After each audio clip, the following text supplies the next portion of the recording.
Hey there everybody, and welcome back to Adventurer's Arsenal. So I've been thinking about different ways to format these videos to hopefully make them a bit more appealing to watch and digest. So today I'm going to be trying something a little bit different. I'm going to be splitting this project into two separate videos. In the video you're watching right now, I'm going to do a showcase of the things I've made and demonstrate what they do and what their abilities are and whatnot.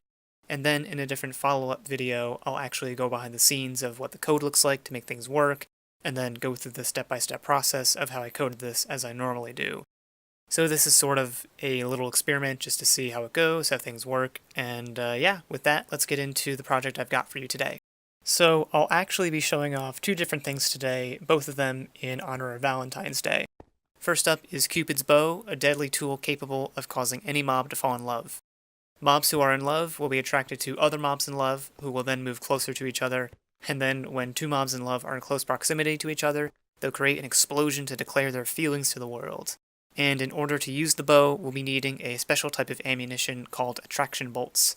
And then in addition to the bow and arrows, we've got the love brew, a special lingering potion which will also cause mobs to fall in love if they are caught in range of the potion's effects. So let's go find some lonely mobs that we can play matchmaker for.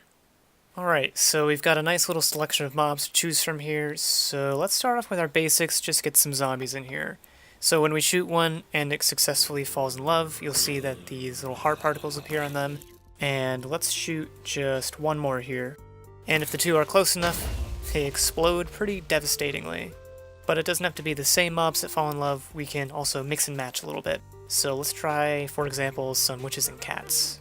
And let's also try out the love brew this time around, which is good for hitting clusters of mobs all at once, and will leave behind a cloud of particles for a little bit, which can also be handy. And it's also good for using against Endermen, since the bow won't work, which is just because they of course disappear if they're hit by an arrow.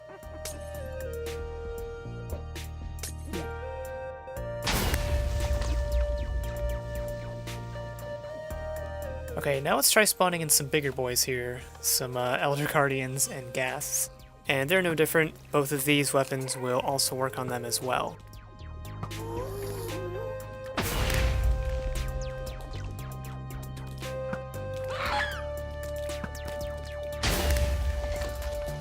And they'll also work on this old friend of ours, who we can couple up with any other mob, like say a polar bear for example, because why not?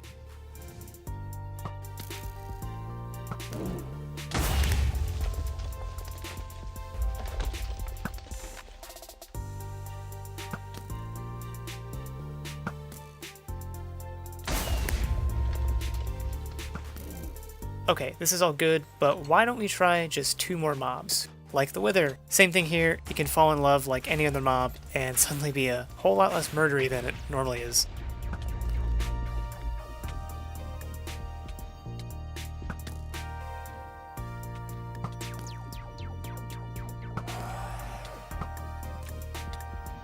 And finally, let's get the Ender Dragon here, who I admittedly haven't tried testing out until just now. I'm sure this will go just fine.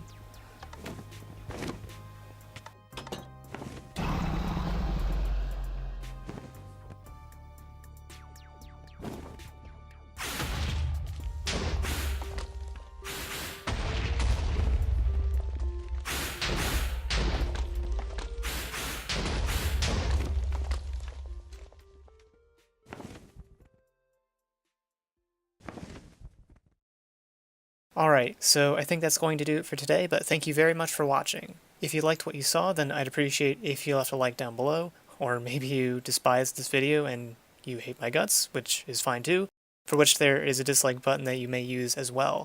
And if you want to see more stuff like this in the future, then you can feel free to subscribe. And if you're interested to know the code behind these two items, then I've got a separate video coming out soon, hopefully at least, that will go through the coding process step by step, which I'm going to try getting out in the next couple of days or so. And of course, if you've got any ideas for projects you'd like to see me tackle for future episodes, or if you've got any thoughts, feedback, or anything at all, then you can let me know down in those comments. Thanks again, and until next time.